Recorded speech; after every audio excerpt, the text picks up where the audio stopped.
breaking the wall of infectious diseases. Qualified in the Rochester lab, Solomon Abiola, University of Rochester, United States. Good afternoon.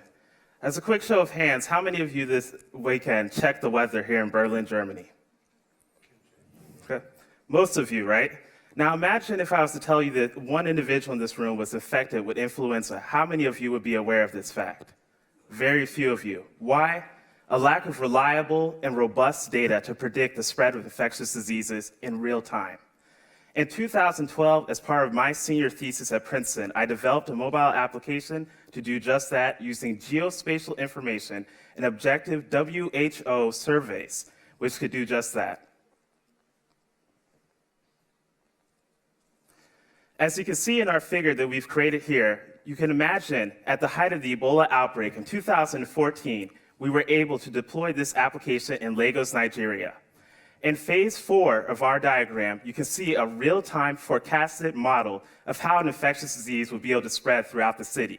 That means now being able to turn infectious diseases into something akin to a weather forecast, being able to tell you that here in Berlin, there are 5 cases of influenza, that there's potentially a cholera outbreak occurring in Lagos, Nigeria, and at the same time, the spread of Zika in New York City. Being able to make each and every one of us an empowered individual who is aware of infectious diseases in our community. But let's not stop there. Imagine that you're a drug company developing a malaria vaccine for mass vaccination. We talk about millions of lives that are dying every year from these diseases, but where, when, how? Imagine being able to do that with resolutions of up to 10 meters, being able to determine that this particular household is receiving your vaccination program, being able to help a government official determine where to send limited health resources in the event of an emerging infectious disease like Ebola or Zika. Imagine being that independent person who's a father or mother, being able to know that I should not go to the market today due to a highly infectious disease outbreak.